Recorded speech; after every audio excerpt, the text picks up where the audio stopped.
Eu vou dirigir uma pergunta aqui e a seguir peço ao meu co-parceiro aqui na nossa moderação, Gianete, para fazer uma também. Eu queria dirigir ao prefeito uma discussão que eu acho que resume um pouco disso tudo aqui, prefeito, que é o seguinte: a gestão compartilhada do IVA, né, que vai ser feita entre estados e municípios, já é um dos conflitos, eu acho que distributivos, que podem surgir aí nessa nova situação, levando em conta que municípios como o próprio São Paulo e outros grandes municípios têm no ISS sua grande fonte de renda e, eventualmente, essa gestão compartilhada possa vir a comprometer tal retorno de verba. Como é que o senhor encara? É possível superar esse tipo de problema? Qual prefeito? Desculpe, prefeito de São Paulo, Ricardo Nunes, eu não tinha citado o nome. Obrigado. Os dois, é verdade. Olha, com boa vontade tudo é possível. No próprio LIDE, na semana retrasada em Nova York, a gente escutou um depoimento público do Arthur Lira falando que os municípios não perderiam, ele falava especificamente da cidade de São Paulo. Lembrando que São Paulo é a cidade de todos os brasileiros. Aqui tem gente da Bahia, tem gente de Mato Grosso, de Goiás, de Paraná, de todo canto tem gente aqui. O próprio meu querido amigo, deputado Aguinaldo Ribeiro, tem garantido que os municípios não perderão.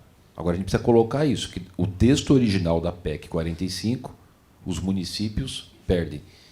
E estou confiante no relatório do deputado Aguinaldo, de que ele vai corrigir essa distorção. Essa é a nossa concepção.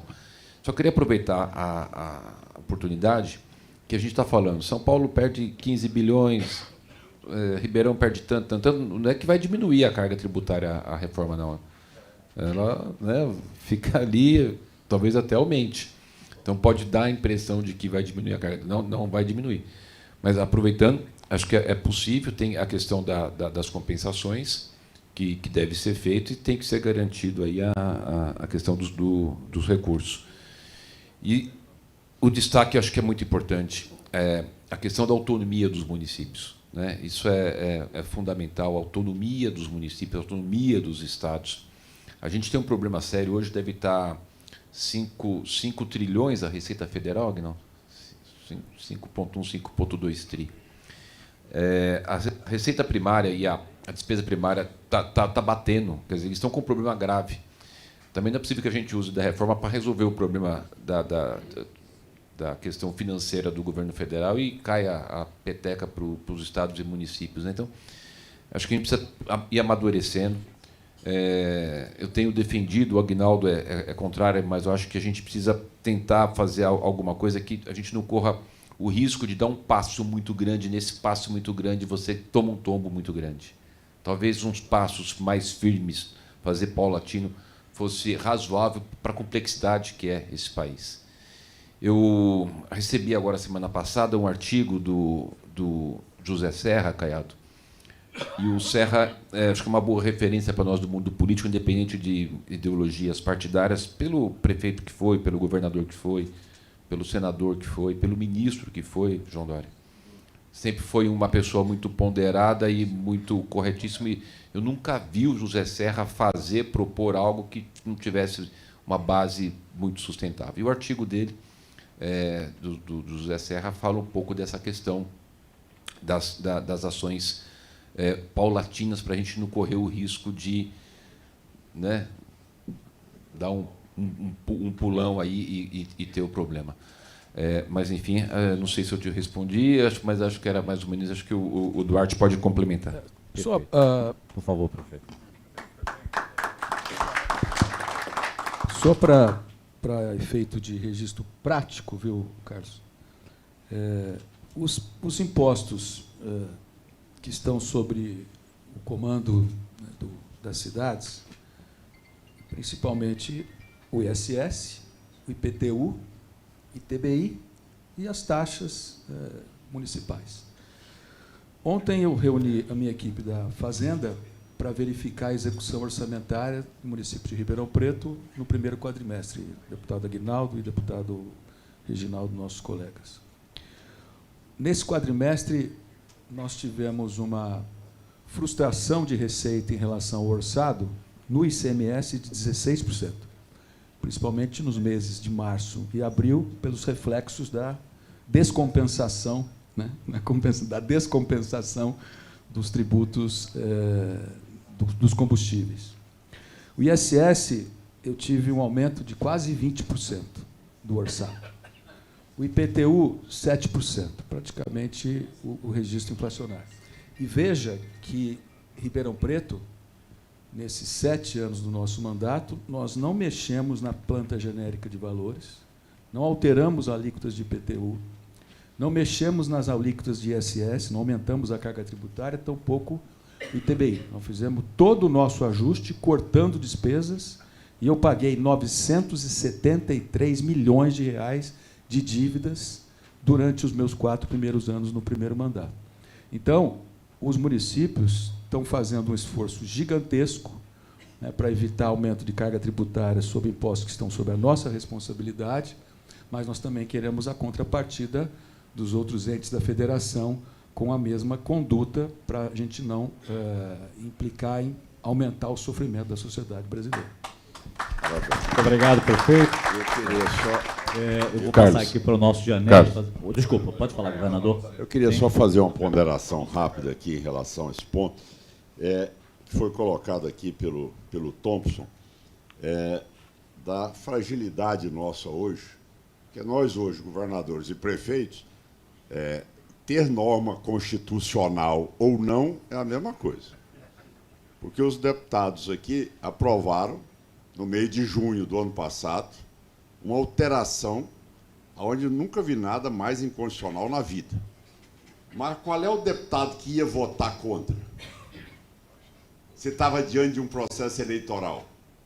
Então, qual é a garantia nossa, do ponto de vista constitucional? Qual? Você já viu cortar, tá certo? A Lei 194 e a Lei 192 cortaram exatamente 39% da arrecadação do meu estado de Goiás e tornaram essencial combustível, eletricidade, comunicações, e implantou no outro dia que a lei foi sancionada o corte da receita de 39% do Estado. Então, qual a garantia que você tem que você vai governar hoje por norma constitucional? Segundo lugar, eu estou aprovando uma Constituição, está se aprovando uma norma constitucional da reforma tributária, onde ninguém fala como é que vai ser a legislação complementar. E como é que ela vai ser? De que maneira? Que inteligência é essa? Que iluminado é esse? Que dá conta de aglutinar todas as receitas de todos os estados, saber distribuí-lo corretamente, fazer a compensação e os incentivos a cada região do estado do país. Então, quer dizer, é algo, é o que eu costumo dizer, gente. Quando a gente opera no papel, não infecciona, não vai para UTI, não tem intercorrência, não tem problema, não sangra. Então, quando a pessoa bota na mesa, aí começam as complicações todas. Então, vamos ter a sensatez de fazer com que seja gradual, dentro de um compromisso que seja, vamos então mexer na legislação federal, está sendo os impostos federais, vamos começar por lá, vamos, como colocou aqui Luiz Cláudio. Agora mesmo, o Congresso Nacional está aprovando uma nova âncora que vai autorizar o governo federal a furar o teto. E se eu furar o teto, eu tomo 2 bilhões de multa. Tá certo? E, para mim, não foi dado nenhuma outra alternativa e eu tenho que cumprir o teto de gasto dentro daquilo que é bloquear 100% do meu custeio com o valor do ano passado reajustado com a inflação. Então, essa é uma realidade. Então, todo mundo é a favor da reforma, tudo bem, isso faz parte. Tá certo? Agora, vamos ser realistas, vamos discutir um assunto que é capaz de ser palatável por todos nós. Porque ninguém vai admitir que um governador e que um prefeito, ele seja só ordenador de despesa. Tirar a iniciativa nossa, a capacidade nossa. Eu tive que entrar como Rio de Janeiro no regime de recuperação fiscal. Mas eu finalizei o ano de 2022 com 9 bilhões e 200 milhões em caixa. Eu recebi com 6 bilhões de dívida. Então, o potencial do estado de Goiás é enorme, a capacidade é enorme. Tem outros estados que já chegaram no teto. Goiás não, Goiás, o Mato Grosso, o Tocantins, o Norte, grande parte do país é uma outra realidade diante de outros estados. Então, eu acho que nós temos que ter aqui o equilíbrio de dizer o seguinte, olha, a reforma tributária, tudo bem. Agora, não vamos tirar a capacidade criativa também de cada governante e não vamos também, por conta de uma reforma tributária, nós matarmos a federação. Esse é que é o problema. Em nome de uma reforma tributária, não se pode matar a federação. Porque, a não ser nos Estados Unidos, outros países do mundo, você não sabe o nome, não tem nem governador. Você não sabe nem, se eu estava lá em Paris, não sei nem o nome da prefeita.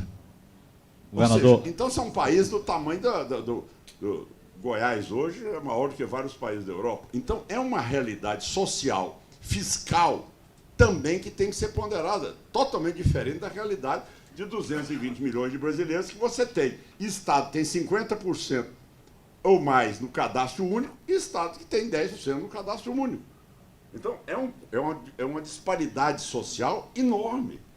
Isso tem que ser ponderado dentro de uma reforma tributária. Desculpa aí. Muito obrigado, governador. Aqui direto para a palavra do Roberto Gianetti. Por favor, Gianetti, sua pergunta. Bom, eu vou fazer uma pergunta para o governador Caiado, vai continuar com a palavra.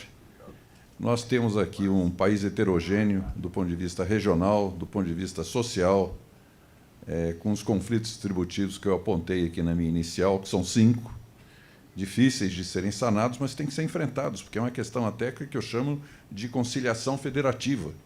Se a gente não fizer isso, nós vamos caminhar para um país cada vez menos competitivo, mais custoso, com tudo que já foi dito aqui. Um dos temas mais polêmicos, governador Caiado, que tem tido a discussão, o debate, é sobre algo que pode afetar a qualidade de vida de centenas de milhões de brasileiros, que é, assim, parece que estou exagerando, mas não estou, que é o tema de alíquota única ou alíquota múltipla. Na maioria dos países que nós estudamos, e vimos mais de 160 países ao redor do mundo, prevalece a alíquota múltipla. Por quê? Porque você não deve cobrar imposto daquilo que não deve ser tributado por uma questão até de essencialidade, como, por exemplo, a cesta básica.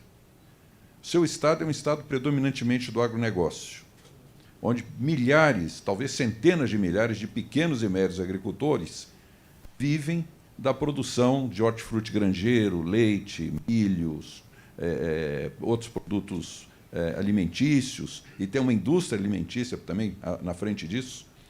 E a cesta básica, hoje, é fundamental para a população brasileira, que nós sabemos do problema da fome, da miséria.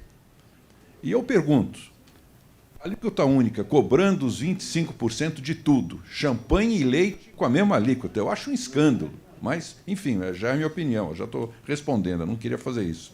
A alíquota única cobrando 25% de tudo e depois inventando essa história do cashback, eu queria saber a sua opinião sobre isso. Por favor, governador, se puder ser breve, a gente já está com o tempo estourado aqui, uma agenda muito parruda. Eu vou agradeço. ser bem breve. Olha, veja bem, o que nós temos hoje? Nós temos hoje vários estados do Brasil que as pessoas não querem sair dos programas sociais para entrar na formalidade, porque perderiam isso. É lógico que eu, no meu estado, eu criei uma situação em que eu garantiria isso por mais 3 anos. Bom, o que você colocou da cesta básica? No momento em que eu faço uma taxação absurda como essa, que será impossível, aí vem a tese de que nós teremos um cashback. Eu lhe pergunto, o cashback vai pegar o CAD único da pobreza e da extrema miséria. O cidadão que está acima do salário mínimo, ele já não está no cadastro. Vai morrer de fome. Então, quer dizer, que ele vai sair da formalidade? Não, ele vai sair da formalidade. Quer dizer, eu vou criar um sistema que o cidadão, que é a classe média, que vai sofrer mais do que todo mundo. Quer dizer, a classe média que ganha 2, 3 salários mínimos, ele vai puxar para a informalidade. Fala, eu não quero mais, então deixa eu ficar no cashback. Quer dizer, você vê que são situações que não... esse iluminado é que me preocupa, você entendeu? É que fica uma coisa complicada para mim. Então, é algo que a gente precisa ter mais realidade nas coisas, tá certo? Então, eu vejo com a mesma preocupação sua e vejo com um agravante de nós penalizarmos a classe média e avançarmos nos programas sociais, fazermos o movimento contrário. Eu quero Eu quero amanhã chegar no final do meu governo e dizer, olha, eu diminuí o número e o percentual no cadastro único. Esse aqui é o objetivo do governo. Não é isso? Eu até me permita só complementar, Marcos, um instante. Porque assim, a gente aponta o problema, mas tem que também procurar dar a solução. A crítica que o pessoal do Ministério da Fazenda faz à alíquota múltipla, ou vamos dizer, imposto, isenção para a cesta básica, dizer, mas então o rico também vai ganhar a cesta básica com isenção? Ele diz, vai. Porque não é no produto que você vai reduzir a regressividade da estrutura tributária brasileira. Eu prefiro que o rico tenha arroz, leite, queijo, manteiga, tudo com zero, e cobra um pouco mais no imposto de renda. É lá que tem que ser feito o combate à regressividade. Resolveu o assunto. Não tem que ter cashback. Acabou. Obrigado, isso, Janete. Eu gostaria de agradecer a presença de Ricardo Nunes, Ronaldo Caiado, Thompson Lemos, Duarte Nogueira e Luiz Cláudio Carvalho e pedir para que ocupem seus lugares na bancada. Vamos dar agora seguimento ao nosso segundo painel.